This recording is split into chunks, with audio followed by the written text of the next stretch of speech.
नमस्कार दोस्तों। कहते हैं ना, उम्मीद पर दुनिया कायम है।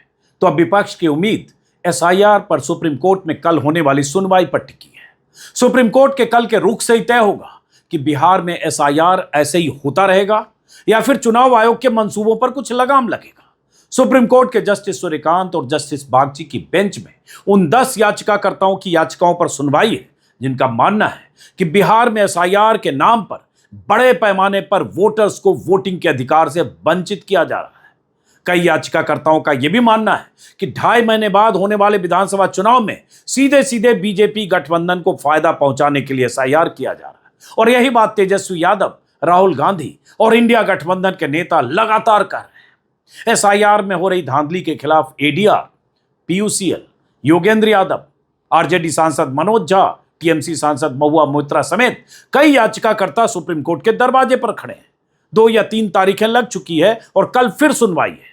सुप्रीम कोर्ट का रुख क्या होगा पता नहीं, लेकिन जब तक फाइनल फैसला नहीं आ जाता तब तक उम्मीद तो रखनी ही होगी। हालांकि बड़ी तादाद ऐसे लोगों की भी है जो ये मानकर चल रहे हैं कि सुप्रीम कोर्ट से भी इस मामले में कोई बड़ी उम्मीद रखना बेमानी है। इस बीच चुनाव आयोग की तरफ से सैकड़ों पन्ने का हलफनामा सुप्रीम कोर्ट में दाखिल किया जा चुका है। सुप्रीम कोर्ट को अब तय करना है कि चुनाव आयोग को इसी तरह से एसआईआर जारी रखने की छूट देना है या फिर आयोग की मनमानी पर लगाम लगनी है। चुनाव आयोग के हलफनामे के जवाब में याचिकाकर्ताओं की तरफ से एसआईआर में गड़बड़ियों के तमाम सबूत दिए गए हैं। कल याचिकाकर्ताओं की तरफ से सुप्रीम कोर्ट में प्रशांत भूषण, कपिल सिब्बल, गोपाल नारायण और अभिषेक मनु सिंघवी जैसे दिग्गज वकीलों की तरफ से दलीलें दी जाएगी। चुनाव आयोग की तरफ से भी बड़े बड़े वकील खड़े होंगे, सरकारी वकील। फैसला क्या होगा इस पर सबकी नजर होगी। पिछली तारीख पर जस्टिस सूर्यकांत ने याचिकाकर्ताओं से कहा था कि आप 15 ऐसे जिंदा लोगों को खोज कर तो लाइए जो मुर्दा लोगों की लिस्ट में है और जिनका वोट कट गया है। लोकतंत्र और संविधान को बीजेपी खत्म कर रही है और जब बीजेपी खुद से सामने आकर के लोकतंत्र और संविधान को खत्म नहीं कर पा रही है तो इलेक्शन कमीशन को आगे करके लोकतंत्र को खत्म किया जा रहा है। एसआईआर बहुत बड़ा फर्जीवाड़ा है। ये बात हम लोगों ने कई बार जो है कहा है, कोर्ट में भी मामला है और हम लोग पूरे प्रमाण के साथ कोर्ट में भी अपनी बात को रखेंगे कि किस तरीके का फर्जीवाड़ा चल रहा है। अब इससे बड़ा उदाहरण क्या हो सकता है कि बिहार के उप मुख्यमंत्री का एसआईआर के बाद भी 2 जगह जो है वोटर लिस्ट में नाम है, पुनरीक्षण के बाद भी और गहन पुनरीक्षण के बाद भी। इससे बड़ा तो कोई सबूत ही नहीं है कि कितना बड़ा फर्जीवाड़ा जो है चल रहा है। विपक्ष के सांसद संसद से लेकर सड़क तक चीख चीख कर कह रहे हैं कि एसआईआर में बड़े पैमाने पर फर्जीवाड़ा हो रहा है। राहुल गांधी की तरफ से जुटाए गए सबूत चीख चीख कर कह रहे हैं कि चुनाव में वोटों की चोरी हो रही है। बिहार में एसआईआर की ड्राफ्ट लिस्ट से बेदखल वोटर पूछ रहे हैं कि उन्हें मताधिकार से वंचित क्यों किया जा रहा है, लेकिन चुनाव आयोग कह रहा है सब चंगा है, कहीं कोई गड़बड़ी नहीं है। उल्टे हम जैसे पत्रकारों पर एफआईआर करवा रहा है और राहुल गांधी जैसे नेताओं को डराने के लिए नोटिस भेज रहा है। बीजेपी नेता चुनाव आयोग के प्रवक्ता, स्वयंभू प्रवक्ता बनकर दिन रात चुनाव आयोग के हर फैसले को सही ठहराने में लगे हैं। मीडिया एसआईआर में हो रहे फर्जीवाड़े पर या तो चुप्पी साधे बैठा है या कभी कभी 1-2 रिपोर्ट दिखाकर रस्मदायगी कर रहा है और सब कुछ खुलेआम हो रहा है, डंके की चोट पर हो रहा है, सरेआम हो रहा है। लेकिन ज्यादातर अखबार वाले और बड़े बड़े चैनल बीजेपी के साथ कदम ताल करते हुए चुनाव आयोग के साथ खड़े दिख रहे हैं। ऐसे में किससे उम्मीद की जाए? सुप्रीम कोर्ट से। उपाय क्या है? लेकिन चुनाव आयोग तो सुप्रीम कोर्ट को भी टकासा जवाब देकर कह चुका है कि हम जो कर रहे हैं ठीक कर रहे हैं, अपने संवैधानिक अधिकारों के दायरे में कर रहे हैं। एसआईआर में फर्जीवाड़ों को लेकर कई रिपोर्ट्स आ चुकी है, लेकिन चुनाव आयोग कुछ मानने को तैयार ही नहीं है। एक घर में 267 लोग, 250 लोग, ये हो क्या रहा है? ये फर्जीवाड़ा है। वर्गीकृत डेटा आप नहीं दे रहे हैं। माननीय सर्वोच्च न्यायालय के दिशा निर्देश के बावजूद आपकी हठधर्मिता जा नहीं रही है। इसलिए मैंने कहा अहंकार और अज्ञानता का सम्मिश्रण आज का चुनाव आयोग है। अभी तो एसआईआर जो चल रहा है बिहार में, उसके नाम पे तो चुनाव आयोग ने सारी हदें पार कर दी हैं। एक बूथ पे 40 लोग जिनकी मृत्यु हो चुकी है, उनके वोट बन गए। डोनाल्ड ट्रंप का बिहार में वोट बन गया। कुत्ते का निवास प्रमाण पत्र बन गया। जिसके श्राद्ध में केंद्रीय मंत्री गिरिराज सिंह जी गए थे, उनका वोट बन गया। बीएलओ जो है अपने हाथ से फॉर्म भर भर के लोगों के फॉर्म जमा कर रहे थे, इसके वीडियो सामने आए हैं। और बावजूद इसके चुनाव आयोग की बेशर्मी देखिए कि सुप्रीम कोर्ट के सामने वो जाके कह रहे हैं कि हम आपको कुछ नहीं बताएंगे और जिसका मन होगा हम वोट काटेंगे, जैसे हम चाहेंगे वैसे चुनाव कराएंगे। तो फिर मेरे ख्याल से तो अब लोकतंत्र का कोई मतलब बचा नहीं। पार्टियां संगठन बना रही हैं, अपना काम कर रही हैं, चुनाव जीतने के लिए दिन रात मेहनत कर रही हैं। मोदी जी चुनाव आयोग को सेट किए बैठे हुए हैं, तो अब चुनाव का क्या मतलब रह गया इस देश के अंदर। बिहार में जो एसआईआर हो रहा है ये वोटर डिलीशन का मामला है। तो हम लोग एसआईआर पे ये कह रहे हैं कि भाई अगर आप 20 वर्ष के 23 वर्ष के बाद इस तरह की कोई प्रक्रिया कर रहे हैं तो इलेक्शन कमीशन को ये वजह तो बताना पड़ेगा भाई क्यों कर रहे हो। अभी 1.5 साल पहले चुनाव हुआ, उसी वोटर इलेक्टोरल रोल से जिसको इलेक्शन कमीशन ने बनाया, सर्टिफाई किया, उसी से देश के पार्लियामेंट का चुनाव हुआ है, उसी से मोदी जी आज प्रधानमंत्री हैं। और आप कह रहे हैं कि वो इलेक्टोरल रोल ठीक नहीं है। एक तर्क ये है कि भाई लोकसभा के चुनाव हुए 1.5 वर्ष हो गए हैं, अब उसमें कुछ त्रुटियां आ गई हैं। तो अगर त्रुटि आ गई है इसका मतलब है, कल मैं 2 दिन पहले यहाँ पर अमित शाह जी आए थे, उनका बयान सुन रहा था कि बांग्लादेशी यहाँ आ गए, बांग्लादेशियों का नाम उसमें, नेपालियों का नाम उसमें है।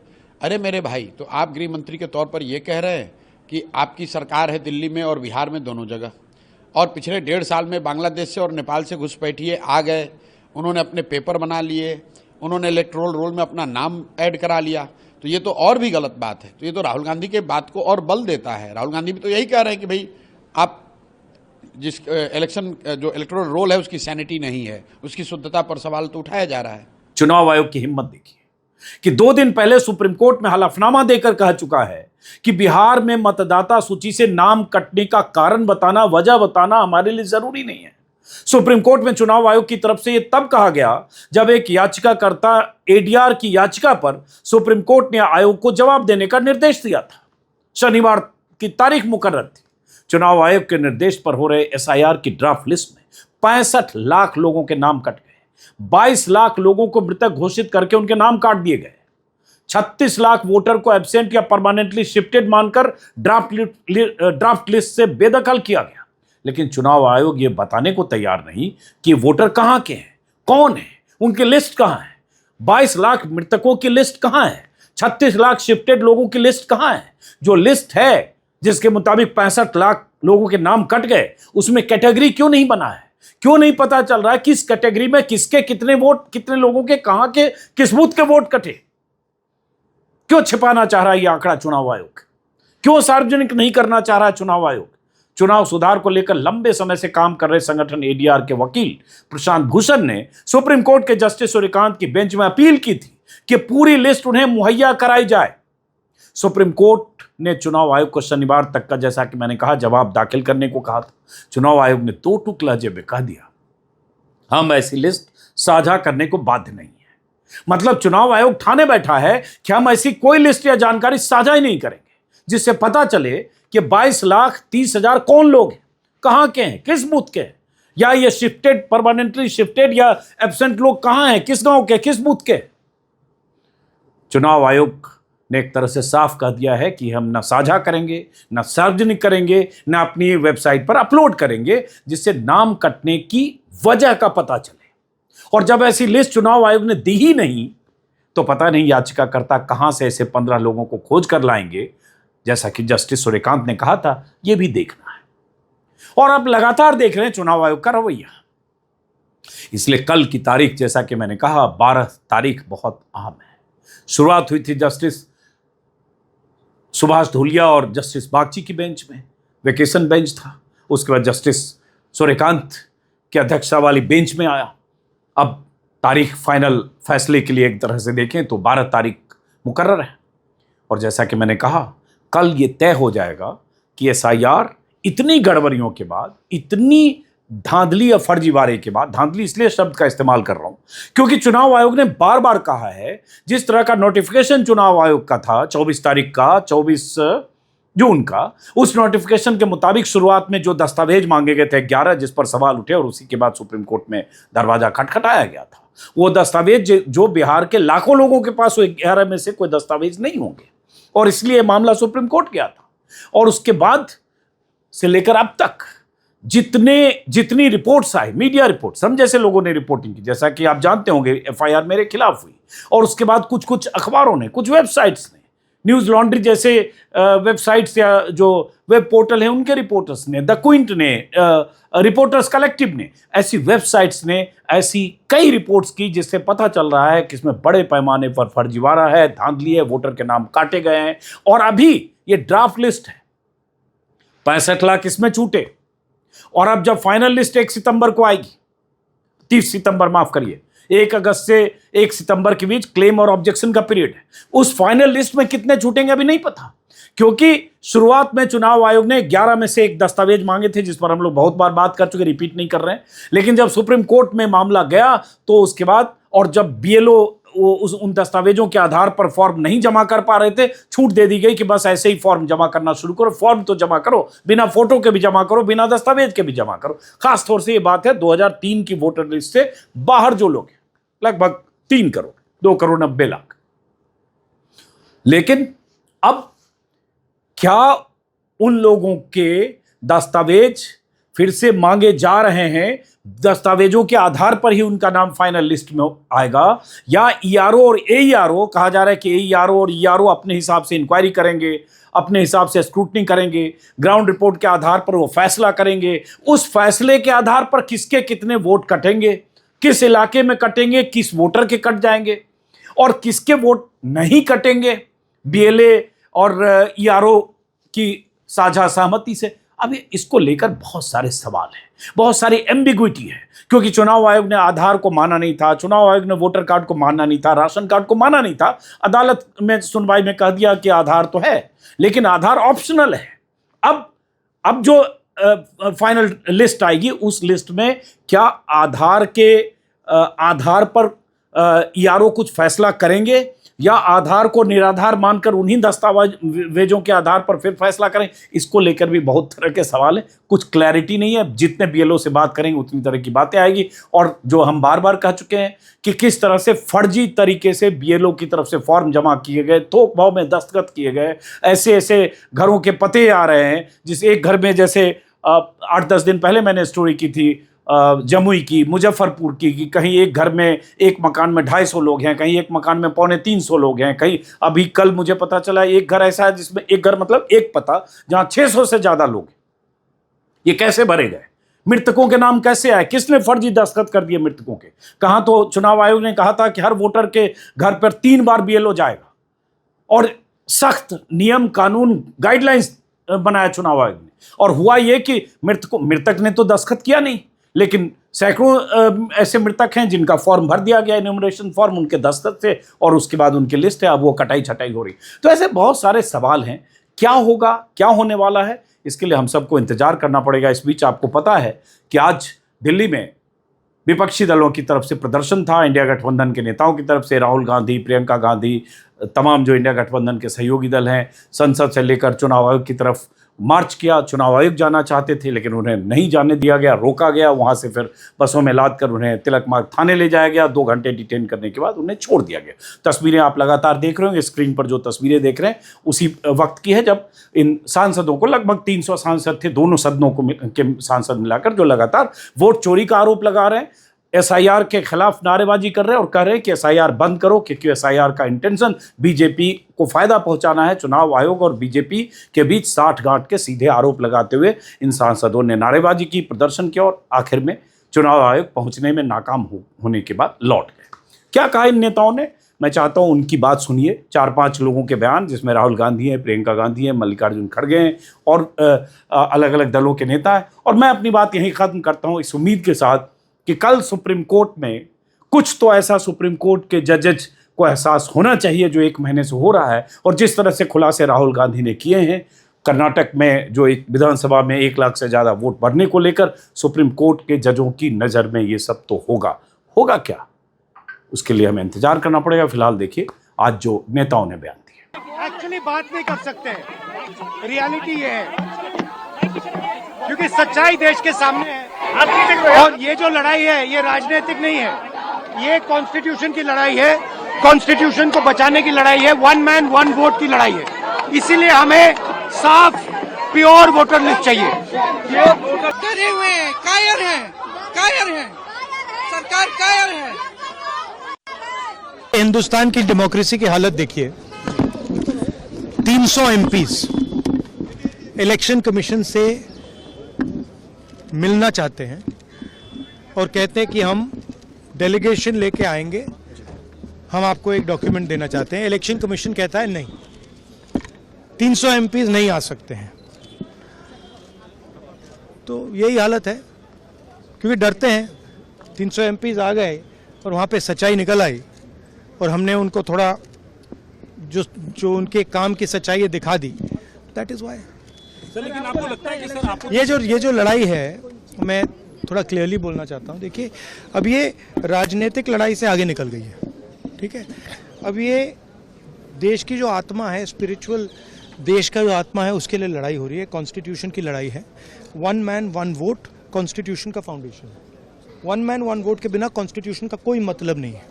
और हमने क्लियरली दिखाया है कर्नाटक में कि वन मैन वन वोट नहीं है। Multiple man multiple vote, one man multiple vote, सारा कुछ चल रहा है, ठीक है। तो ये अब लड़ाई पूरी की पूरी ऑपोजिशन लड़ रही है और हिंदुस्तान के जो युवा हैं उनको ये बात समझ आ गई है। तो अब इलेक्शन कमीशन को छुपना काफ़ी मुश्किल हो जाएगा। वो आपको कहता है कि आप साइन नोटिस का जवाब आपने देंगे। अरे भाई, उन्हीं का डेटा है, वो अपने वेबसाइट से वही डेटा निकाल दें। मेरा डेटा थोड़ी है कि मैं साइन करूं, उनका डेटा है। आप उठाइए अपना डेटा, हमने आपको ही दिया है, आप उसको अपने वेबसाइट में लगा दीजिए, पता लग जाएगा आपको। मतलब डिस्ट्रैक्ट करने का काम है, ठीक है। और एक और बात, आप ये मत सोचिए कि सिर्फ बेंगलोर में हुआ है ये देश में अलग अलग कंस्टिट्यूंसीज में हुआ है और इलेक्शन कमीशन जानता है। इलेक्शन कमीशन जानता है कि वो उसका जो डेटा है वो फटेगा। जो उसको अभी वो कंट्रोल करने की कोशिश कर रहा है, छुपाने की कोशिश कर रहा है, उसको हम निकाल देंगे, ठीक है। और वो फटेगा, वो जानता है। अगर कोई सरकार ऑफिस तक पहुंचने नहीं देती तो वो सरकार को क्या डर है मुझे मालूम नहीं है, क्योंकि ये तो पीसफुल डेमोन्स्ट्रेशन है और ये वीवीआईपी लोगों का डेमोन्स्ट्रेशन है। इसमें कोई गड़बड़ करने वाले नहीं, इसमें कोई किसी का धक्का मुक्की करने वाले नहीं। तो पीसफुली यहाँ रास्ते पे बैठे, लेकिन वो कम से कम एक हॉल में सब 200-300 मेंबर्स को एक जगह बिठा के वो कह सकते थे, जैसा कि राहुल गांधी जी एक्सप्लेन करे कि बहुत से चीजें ये है, कि वैसा ही वो बिठा के पूछ सकते थे और हमको जो बोलना है सारे मेंबर बोलते थे। अब 30 मेंबर को आओ, अब 30 मेंबर किसको भेजना, क्योंकि इसमें अलायंस पार्टीज है सब, और हम चूज करना अच्छा नहीं रहता। देखिए, मेरा खत कल चुनाव आयोग के लिए सीधा था और स्पष्ट तरीके से मैंने कहा था, लिखा था खत में कि सभी विपक्ष के सांसद शांतिपूर्वक मार्च कर रहे हैं पार्लियामेंट हाउस से लेकर निर्वाचन सदन तक, और सामूहिक तरीके से सारे सांसद इलेक्शन कमीशन को एक दस्तावेज पेश करना चाहते हैं एसआईआर को लेकर। यही हमारी मांग थी और मैंने कल दोपहर को चुनाव आयोग को ये खत लिखा था। अफसोस की बात है कि चुनाव आयोग, जो अभी चुनाव आयोग बन गया है, उस खत का जवाब नहीं देती है और अभी कहती है कि सिर्फ 30 सांसद आ सकते हैं। हमारी मांग थी कि सारे विपक्ष के सांसद सामूहिक ढंग से उनको एक दस्तावेज पेश करें। अभी हमें यही रोका गया है, निर्वाचन सदन तक हमें चलने नहीं दी जा रही है। तो ये तो यही तो पार्लियामेंट के सामने, संसद के सामने संसद की हत्या हो रही है। चुनाव आयोग जिसकी भूमिका निष्पक्षता की होनी चाहिए, आज उसकी भूमिका भाजपा के सहयोग की मानी जा रही है। ये देश के लोकतंत्र के लिए अच्छे संकेत नहीं है।